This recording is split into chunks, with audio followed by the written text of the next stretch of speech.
అస్సలాము అలైకుం. నమస్తే అందరికీ. Welcome to Mahi's vlogs. ఈరోజు మా వారు, నేను మా పాపని తీసుకొని మా ఇంటికెళ్ళామండి విజయవాడకి.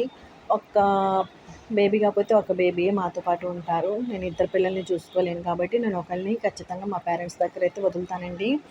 ఎండలు బాగా పెరిగిపోయాయి. మరీ చిన్న పిల్లలు మా పిల్లలైతే మీరు చిన్న పిల్లల్ని తీసుకొని నేను చేసిన మిస్టేక్స్ అయితే చేయొద్దు. ఎండలో బయలుదేరొద్దండి. పాప వెళ్ళంగానే కాసేపటికి పడుకుంది. మాకే హెడేక్ వచ్చింది. తన పరిస్థితి ఏమనుకోవాలి. ఇంకా ఇదేంటో మీరు గెస్ చేయగలరా? ఇంత బిల్డప్ ఎందుకులేండి, నేనే చెప్పేస్తాను. పెద్ద ఎక్స్‌పర్ట్ లాగా తీద్దాం అనుకున్నాను. ముళ్ళుకి ముళ్ళు ఇంకా ముక్కలకి ముక్కలు సపరేట్ అయిపోతాయి. చట్నీ అయిద్దని చెప్పేసి నేను కడాయిలో ట్రాన్స్‌ఫర్ చేసేసాను. మా మమ్మీ వచ్చేటప్పుడు మా కోసం ఫిష్ గ్రేవీ ప్రిపేర్ చేసి ఇచ్చారు. నేనైతే ఇంట్లో హలీం ప్రిపేర్ చేశానండి. ఆ రెసిపీ వీడియో అయితే నేను తీసుకున్నాను. ముందుగా ఒక బౌల్‌లో 1 లేదా 1.5 చెంచాల మూంగ్ దాల్ వేసుకోవాలి. Same quantity of masoor dal వేసుకోవాలి. ఎర్ర కందిపప్పు అంటారు కదా అది. ఇప్పుడు మనం దీంట్లోకి బార్లీ గింజలు వేసుకోవాలి. బార్లీ గింజలు లేకపోతే కనుక మీరు సాయిమినపగుళ్ళు ఒక 2 టేబుల్ స్పూన్స్ ఎక్కువ వేసుకోండి. ఇప్పుడు పచ్చిశనగపప్పు, కందిపప్పు కూడా ఈక్వల్ క్వాంటిటీస్ వేసుకోండి. ఈ పప్పులన్నీ కూడా కప్పున్నర అవ్వాలండి. మనం అంత దాకా వేసుకోవాలి. మనం హలీం ప్రిపేర్ చేయాలంటే ఖచ్చితంగా గోధుమల లేదా ఎర్ర గోధుమ రవ్వ వేసుకోవాలి. బాస్మతి రైస్ లేదా నార్మల్ రైస్ వేసుకోండి. గోధుమ రవ్వ కొంచెం ఎక్కువ వేసుకున్నా పర్వాలేదు. ఇంకా 4 చెంచాల రైస్ వేసారు మా మమ్మీ. నానబెట్టండి. ఒక 3-4 గంటలు మంచిగా కడిగి పక్కన పెట్టండి. నేను బాదం కూడా వేసి నానబెట్టాను. ఈలోపు ఉల్లిపాయలు మంచిగా పీల్ తీసి కడిగి కట్ చేసి పెట్టుకున్నానండి. ఇప్పుడు ఈ ఉల్లిపాయల్ని మనం డీప్ ఫ్రై చేసుకోవాలి. మనం పప్పులు ఎక్కువసేపు నానబెట్టడం వల్ల పప్పు మెత్తగా మనం తర్వాత పప్పు కవంతో మ్యాష్ చేసుకోవచ్చు. ఆ టేస్ట్ ఎక్కువ బాగుంటుంది. ఇంకా ఉల్లిపాయలు కూడా నేను అడ్వాన్స్గానే అప్పటికప్పుడు కాకుండా 1 గంట ముందుగానే ఫ్రై చేసి పెట్టుకున్నాను. మనం ఇంట్లో ప్రిపేర్ చేసేటప్పుడు కడాయి చిన్నగా ఉంటుంది కాబట్టి నేను 2 సార్లకి ఉల్లిపాయలు వేసానండి. ఇంకొంచెం ఉల్లిపాయలు అవసరం ఉంటాయి. అందుకని చెప్పి ముందుగానే కట్ చేసి పెట్టుకున్నాను ఇంకా రెసిపీ స్టార్ట్ చేసే ముందు. ఈ రకంగా రెండోసారి ఉల్లిపాయలు ఫ్రై అవ్వడానికి వచ్చే ముందు నేను 1 కప్పు చిన్నగా కట్ చేసి పెట్టుకున్న జీడిపప్పులు వేశాను. మనకి బాగుంటుంది జీడిపప్పులు పైనుండి మనం గార్నిష్ చేసుకొని తినేటప్పుడు. ఈ రకంగా ఫ్రై చేసి పక్కన పెట్టుకున్నాను. ఇప్పుడు మనం ఈ ఉల్లిపాయలు ఫ్రై చేసిన ఆయిల్ మనం వడకట్టుకొని పక్కన పెట్టుకోవాలండి. ఈలోపు నేను నానబెట్టిన పప్పులో ఇంకొంచెం వాటరు 5-6 పచ్చిమిరపకాయలు వేసి విజిల్స్కి పెట్టాను కుక్కర్లో. మీడియం ఫ్లేమ్ మీద 5-6 విజిల్స్ వచ్చేదాకా ఉంచండి. ఉల్లిపాయలు చల్లారిపోయాయి. నేను ఆయిల్ వడగట్టి పక్కన పెట్టాను. ఈ ఆయిల్ మనం తర్వాత యూస్ చేయొచ్చు. ఇప్పుడు 5-6 విజిల్స్ వచ్చిన తర్వాత మనం పప్పు మ్యాష్ చేసుకుందాము. ఈలోపు బిర్యానీ స్పైసెస్ అన్నీ కూడా రెడీగా పెట్టుకొని కొత్తిమీర పుదీనా కూడా కడిగి రెడీగా పెట్టుకోండి. పప్పు బాగా ఉడికింది. ఈ పప్పుని మనం ఒక బౌల్లో ట్రాన్స్ఫర్ చేసుకోవాలండి. అంటే ఒక బాసన్లో ట్రాన్స్ఫర్ చేసుకోండి. మనం ఏదైతే కుక్ చేస్తామో దేంట్లో అయితే దాంట్లో ట్రాన్స్ఫర్ చేసుకోండి. సేమ్ ఇదే నేను కుక్కర్ని కడిగి కొంచెం ఆయిల్ వేసి ఆయిల్ కొంచెం హీట్ అయిన తర్వాత ఆనియన్స్ వేసి ఫ్రై చేశాను. ఆనియన్స్ మంచిగా ఫ్రై అయిన తర్వాత మనం దీంట్లో పచ్చిమిరపకాయ పేస్ట్ లేదా పచ్చిమిరపకాయలు వేసుకోవాలి. ఆ తర్వాత అల్లం వెల్లుల్లి పేస్ట్ వేసి అల్లం వెల్లుల్లి పేస్ట్ పచ్చి వాసన పోయేంత వరకు మనం కుక్ చేసుకోవాలి. హలీం చేయడం పెద్ద కష్టమేం కాదండి. కాకపోతే మనం కొంచెం టైం ఇవ్వాలి. పప్పులు బాగా నానాలి. అప్పుడు మనకి బాగుంటుంది టేస్ట్.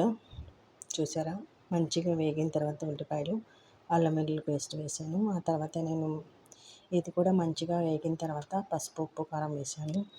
పసుపు, ఉప్పు, కారాలు వేసిన తర్వాత మీడియం లేదా సిమ్లో పెట్టి కుక్ చేయండి పచ్చివాసన పోయేంత వరకు. నేనైతే బోన్లెస్ తీసుకున్నానండి చికెను. మీరు బోన్స్తో కూడా తీసుకోవచ్చు. ఆ తర్వాత బోన్స్ సపరేట్ చేయాల్సి వస్తుంది. చికెన్ వేసిన తర్వాత నేను ఫ్లేమ్ మీడియంలో పెట్టాను. ఆ తర్వాత నేను పెరుగు వేసానండి దీంట్లోకి. మనకి పెరుగు కొంచెం ఎక్కువే పడుతుంది. నేను 200 గ్రాముల పెరుగు వేసాను. ఒక 20 నిమిషాలు కుక్ చేయండి. 20 నిమిషాలు మనం కుక్ చేస్తే కర్రీ దగ్గర పడుతుంది. ఆ టైంలో మనం దీంట్లో ఇందాక ప్రిపేర్ చేసి పెట్టుకున్నాం కదా రెడీగా, బిర్యానీ స్పైసెస్ అన్నీ కూడా వేయాలి. ఒక ప్లేట్లో అన్నీ పెట్టుకున్నాం కదా, షాజీరా, దాల్చిన చెక్క, లవంగాలన్నీ, అవన్నీ వేయాలి. మీ దగ్గర ఇంకా బిర్యానీ స్పైసెస్ ఉంటే అవి కూడా వేయొచ్చు. నా దగ్గర ఉన్నంత వరకు అయితే మ్యాక్సిమం వేసేసాను. ఒక్క నిమిషం తర్వాత మనం దీంట్లోకి 3 గ్లాసుల నీళ్ళు వేయాలి. ఇప్పుడు మనం మూత పెట్టి మీడియం ఫ్లేమ్లో ఒక 5-6 విజిల్స్ వచ్చేదాకైతే నేను పెట్టాను. చికెన్కి అంత అవసరం ఉండదు, అయినా కూడా నేను పెట్టాను ఎలాగో తర్వాత మ్యాష్ చేయాలి కదా అని చెప్పేసి. ఒక పెద్ద బాసర్లో నేను పప్పు తీసుకున్నాను, ఈలోపు మ్యాష్ చేస్తున్నాను.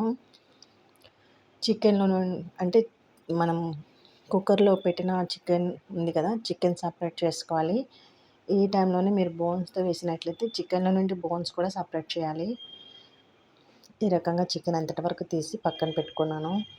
బాగా ఉడికింది చూసారా, స్పూన్తో నొక్కుతుంటేనే మెత్తగా అయిపోతుంది. ఇంకా మరీ మెత్తగా చేయలేదు, నాకు అక్కడక్కడ తీగల్లా కనిపిస్తూ ఉండాలి తినేటప్పుడు, అందుకని పేస్ట్ లాగా అయితే నేనేం ప్రిపేర్ చేయలేదు. చూసారా, ఇంతవరకు అయితే నేను మ్యాష్ చేశాను, పప్పులో వేసేసానండి. మ్యాష్ చేసి పెట్టుకున్న పప్పులో వేసేసి మళ్ళీ మ్యాష్ చేయాలి. ఇంకా స్టవ్ మీద పెట్టేయండి. మనం మ్యాష్ చేస్తూనే ఉండాలి, పప్పు కవ్వంతో కలుపుతూనే ఉండాలి. మనం పప్పు కవ్వం అసలు మనకి తిప్పడానికి అవ్వదు, అప్పటిదాకా మనం కలుపుతూనే ఉండాలి. ఈ చికెన్ షేర్వా ఉంది కదా, చికెన్ ఉడికించిన నీళ్ళలో పార్ట్ ఒక చిన్న గ్లాస్ అంత తీసి పక్కన పెట్టుకోవాలి. అంటే చాలామంది హలీంలో చికెన్ షేర్వా వేసుకోవడం లైక్ చేస్తారు, అందుకోసం ఈ షేర్వా. ఇప్పుడు మనం మంచిగా మ్యాష్ చేస్తూనే ఉండాలండి, చాలా ఓపిక అవసరం ఇక్కడైతే. చెయ్యి నొస్తుంది. మా మమ్మీ చూడండి మ్యాష్ చేస్తున్నారు మంచిగా. మనకి అసలు పప్పు కవ్వంతా కలపడానికి అవ్వదండి, అంత దాకా మనం మ్యాష్ చేస్తూ ఉండాలి. అంటే దాంట్లో మాయిశ్చర్ ఏమన్నా ఉంటే పోతుంది, ఇంకా దగ్గర పడుతుంది అనమాట. మీడియం ఫ్లేమ్లోనే పెట్టి కుక్ చేసుకోండి స్టార్టింగ్ నుండి కూడా. ఇంకా మిరియాల పొడి వేసుకోండి. మనం దీంట్లోనే ఫ్రై చేసి పెట్టుకున్న ఆనియన్స్ వేసుకోవాలి. నాటి గులాబీ పువ్వుల ఎండిన రెక్కలు అంటే డ్రై రోజ్ పెటల్స్ ఉంటే కనుక వేసుకోండి. కొత్తిమీర, పుదీనా వేసుకోండి. మళ్ళీ మ్యాష్ చేయండి. ఇవన్నీ వేసేటప్పుడు మాత్రం సిమ్లో పెట్టుకొని మళ్ళీ మీడియంకి సిమ్కి మధ్యన అడ్జస్ట్ చేసుకొని మళ్ళీ మ్యాష్ చేస్తూ ఉండాలి. మళ్ళీ మనకి కవం అంటే పప్పు కవం తిప్పడానికి ఉండదు, అంత టైట్ అయిపోతుంది. అప్పుడు మనం షేర్వా మొత్తం వేసేయాలి. మన కన్సిస్టెన్సీ ఎంత కావాలో అంత దాకా వచ్చేంతవరకు మ్యాష్ చేస్తూనే ఉండాలి. అంతేనండి, హలీం రెడీ. హలీంకి కావాల్సిందల్లా ఏంటంటే టైం అండి. పప్పులన్నీ మంచిగా నానాలి. కొంచెం ఓపికగా మనం హలీం దగ్గరే నుంచొని ఉండాలి, లేకపోతే మాడిపోతుంది. సైడ్స్కి మనం ఒక చిన్న స్పూన్ హెల్ప్తో అప్పుడప్పుడు మనం సైడ్స్కున్న మటన్ లేదా చికెన్ సైడ్స్కున్నది తీసేయాలి, లేకపోతే అది మాడిపోయినట్టు స్టిఫ్గా అయిపోతుంది. అందుకోసం బయటికి వెళ్ళి తింటాం ఒక ఎంజాయ్మెంట్ అండి. ఇంట్లో ప్రిపేర్ చేసుకుంటే ఏంటంటే ఖర్చు మిగులుతుంది, గ్రాసరీస్ కూడా మిగులుతాయి. ఉప్పు ఒకసారి టేస్ట్ చూసుకోండి, అవసరం అనిపిస్తే వేయండి. బయటికి వెళ్ళి తింటే ఏంటంటే ఫ్యామిలీతో పాటు కొంచెం టైం స్పెండ్ చేసినట్టు అదొక ఎంజాయ్మెంటు, ఇదొక ఎంజాయ్మెంటు.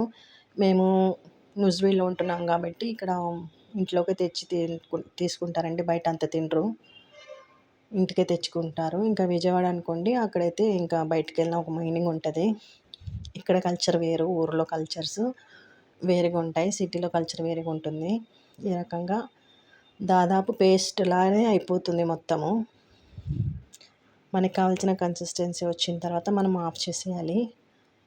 మనం ఇందాక చికెన్ షేర్వా వేసాం కదా, అంటే చికెన్ ఉడకబెట్టిన వాటర్ వేసాం కదా మొత్తము, కొంచెం ఆయిల్ కూడా సపరేట్ అయినట్టు అనిపిస్తుంది కానీ అలా కనిపించదు. ఈ రకంగా మనం దగ్గర పడిన తర్వాత ఆఫ్ చేసేయాలి. ఎందుకంటే ఇంకా చల్లారిన తర్వాత ఇంకా దగ్గర పడుతుంది, అందుకోసం అని చెప్పేసి కరెక్ట్ కన్సిస్టెన్సీ వచ్చిన తర్వాత ఆఫ్ చేసేయండి. నేను మరీ పేస్ట్ లాగా అయితే ప్రిపేర్ చేయలేదు, నేను పప్పులు కూడా మిక్సీలో వేయలేదు.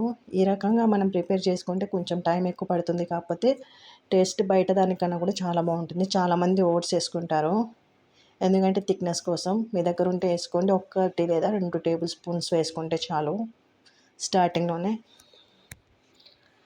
ఇంకంతే. ఇప్పుడు నేను సర్వింగ్ ప్లేట్స్లో వేసేసాను, వేడివేడిగానే వేసేసానండి. ఆ తర్వాత నేను ఆనియన్స్తో గార్నిష్ చేశాను, కొంచెం నెయ్యి వేసానండి.